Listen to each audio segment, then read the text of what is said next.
서울 서대문구 이화여대 앞. 코로나19가 끝나면서 학교 주변 상가가 조금씩 회복하고 있는 모습입니다. 하지만 예전만큼 활기를 되찾지는 못하고 있습니다. 이대역에서 나오면 보시는 것처럼 빈 상가가 줄지어 있는데요. 임대문이 안내판만 덩그러니 붙어 있습니다.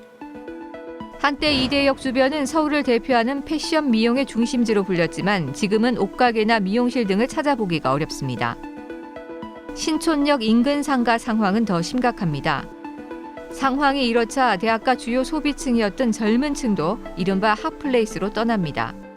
친구들 만날 때는 대부분 홍대나 합정 쪽으로 넘어가서 만나는 편이에요. 여기 앞에서 놀 게 별로 없어가지고 좀 먹을 것도 많고 놀거리도 많은 합정이나 홍대로 넘어가서 노는 편이에요. 다른 대학가 상황도 비슷합니다. 건국대 인근에는 개점 휴업인 상가들이 많습니다. 학교 앞보다 인근 핫플레이스 상권으로 발길을 돌리는 사람들이 많기 때문입니다. 건대 자주 오긴 하는데 요즘은 성수동에 많이 가는 것 같아요. 요즘은 건대보다 성수동에 팝업 스토어도 많이 열리고 예쁜 것도 더 많고 그래서 성수동에 많이 가요. 학생들의 발길이 뜸하자 상인들은 상가 월세조차 감당하기 힘들다고 호소합니다. 12월이 되면 잘 돼야 되거든요. 코로나 때 버금가 지금 안 되는 거예요. 안 되고 세를 맞아서 하잖아요. 그러니까 많이 힘들어요. 유지만 해도 너무 감사하다고 생각하고 하는 마음을 갖고 있는 거예요 지금. 실제로 올해 3분기 주요 대학가 소규모 상가 공실률은 서울 전체 평균 5.6%보다 높습니다. 특히 신촌 2대 일대 소규모 상가 공실률은 22%로 4배 정도 높습니다.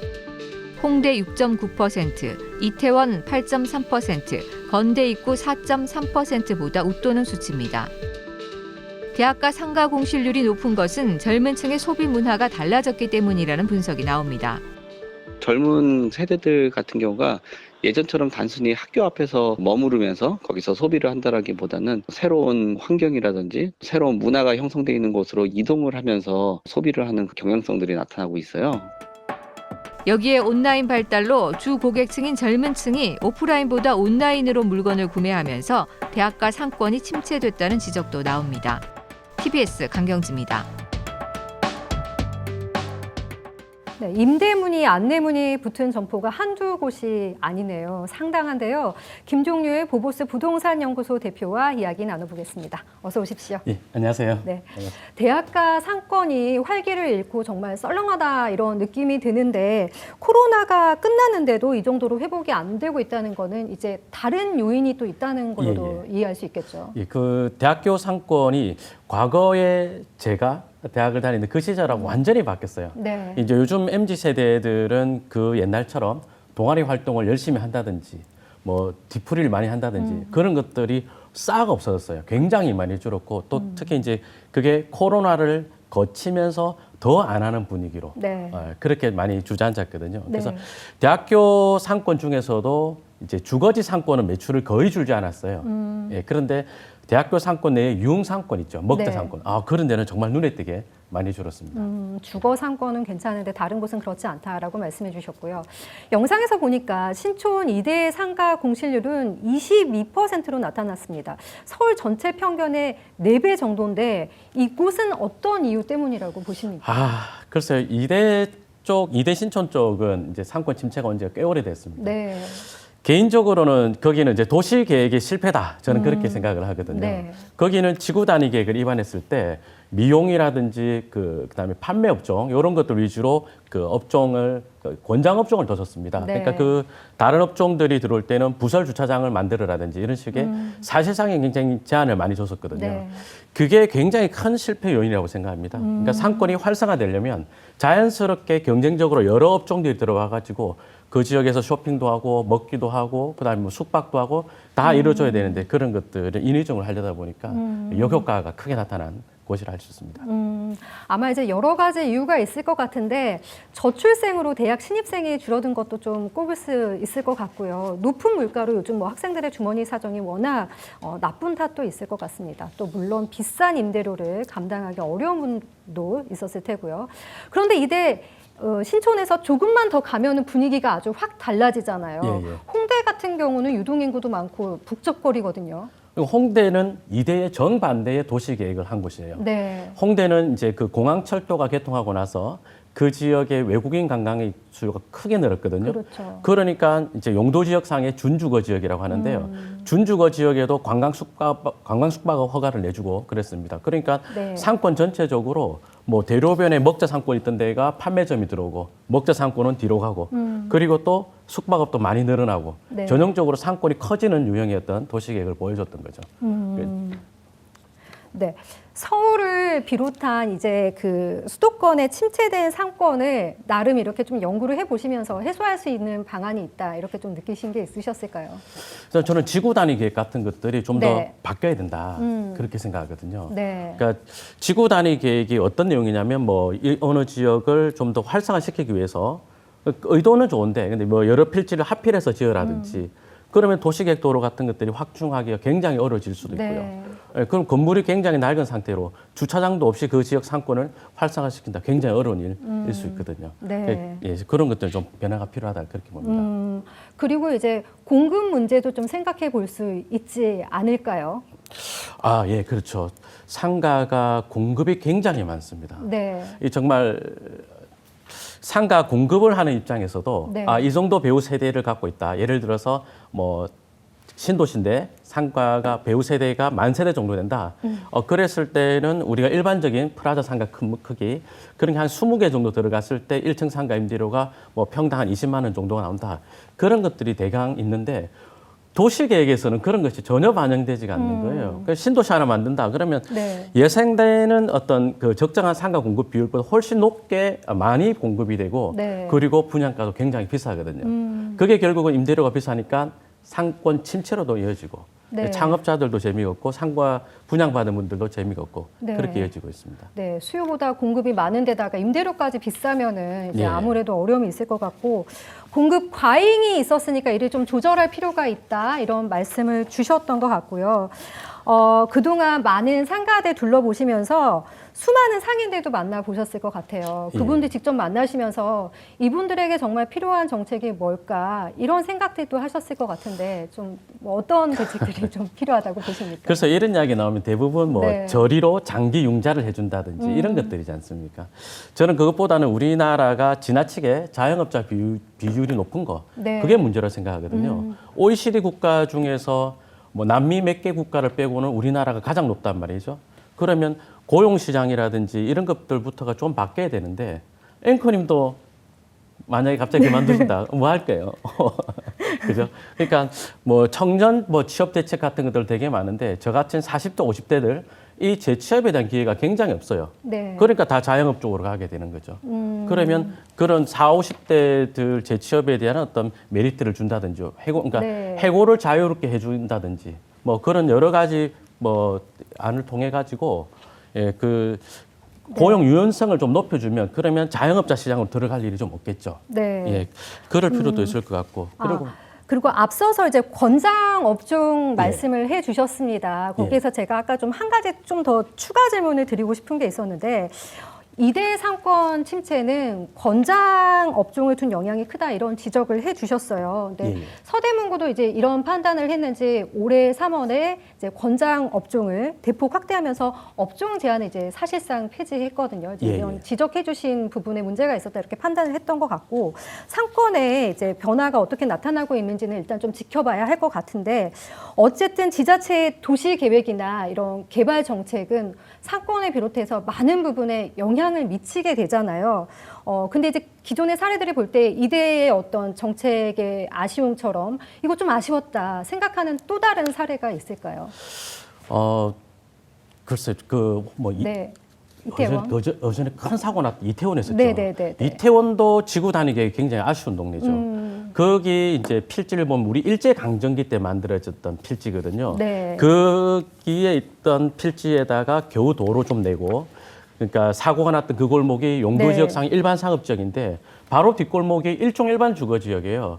그러니까 새로 건물을 지으려고 하면은 여러 필지를 합해서 짓게끔 네. 방제를 뒀어요. 네. 그럼 땅 주인들이 마음이 맞지 않으니까 상가 건물 새로 지으기가 굉장히 어렵고 그러다 보니까 이제 불법으로 달아낸 것들이 많아지니까 네. 도로가 좁아졌고 그렇게 일시에 사람이 많이 몰리는 지역은 도로 같은 것을 빨리빨리 넓히고 인도도 넓게 만들어주고 이래야 되는데 그러지를 못했던 거거든요. 근데 그렇게 제약이 되었던 것이 한 10여 년 전에 서울시에서 입안했던 지구 단위 계획 보면 네. 과도하게 여러 필지를 하필해서 지어라 그런 네. 규정들이 있었는데 거기서 좀 실패한 것이 아닌가 그렇게 생각합니다. 네, 지구 단위 계획에서의 아쉬움들도 말씀해 주셨고 이제 상가 공급이 워낙 과잉으로 일어나다 보니까 자영업자가 많아지는 것도 이유가 있다 이런 지적을 해 주셨습니다.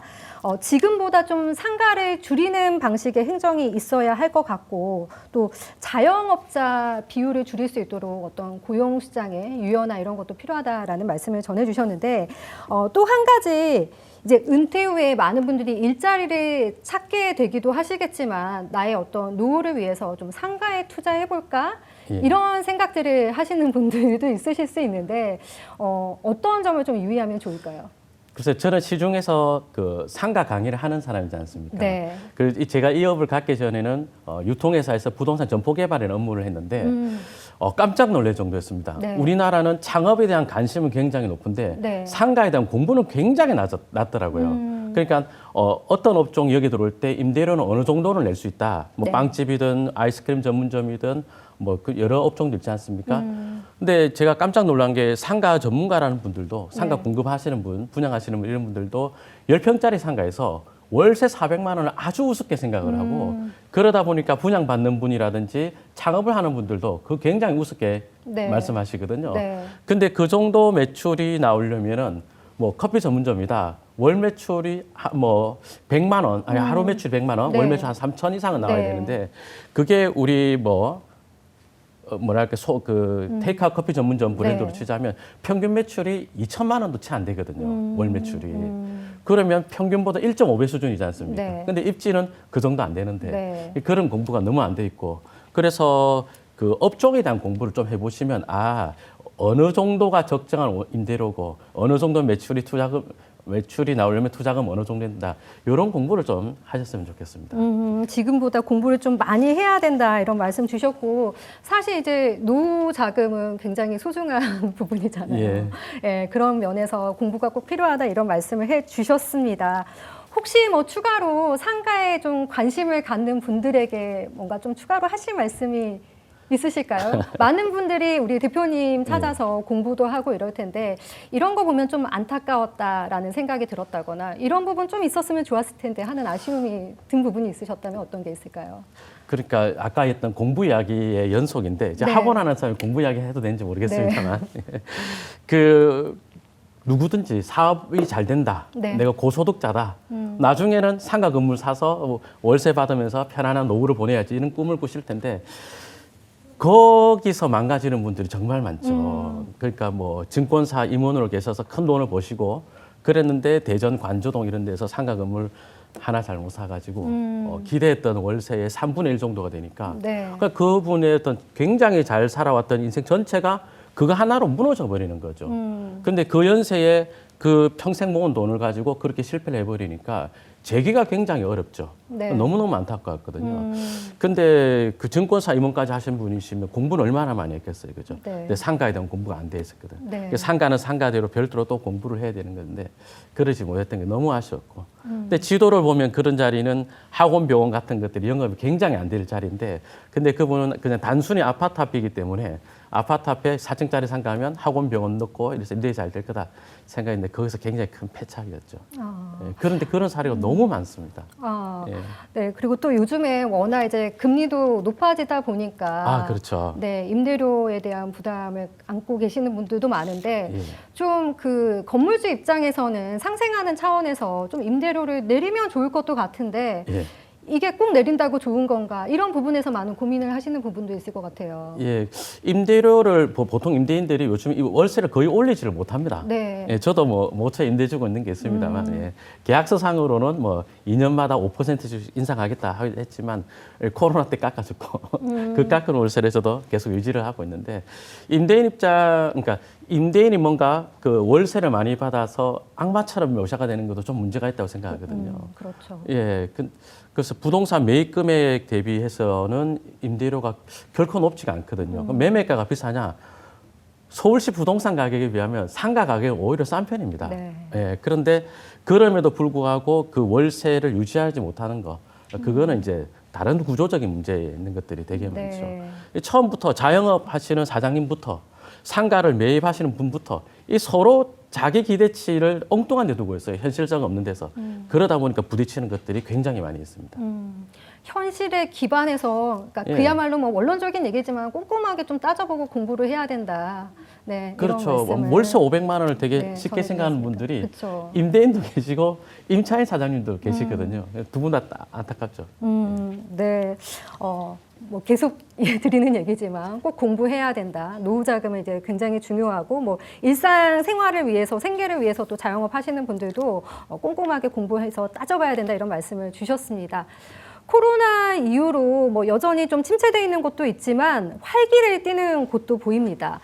상권이 활기를 띠는 곳을 보면요. 그 지역만의 독특한 문화와 정체성이 있다는 것을 알 수 있는데요. 지역의 특색을 좀 끌어내고 다양한 주체가 상생하는 노력에다가 좀 앞을 내다보는 행정력이 더해져서 장살만 난다. 이렇게 말씀하시는 분들이 정말 많아지면 좋겠습니다. 김종일 보보스 부동산 연구소 대표와 오늘 말씀 나눴습니다. 고맙습니다. 감사합니다.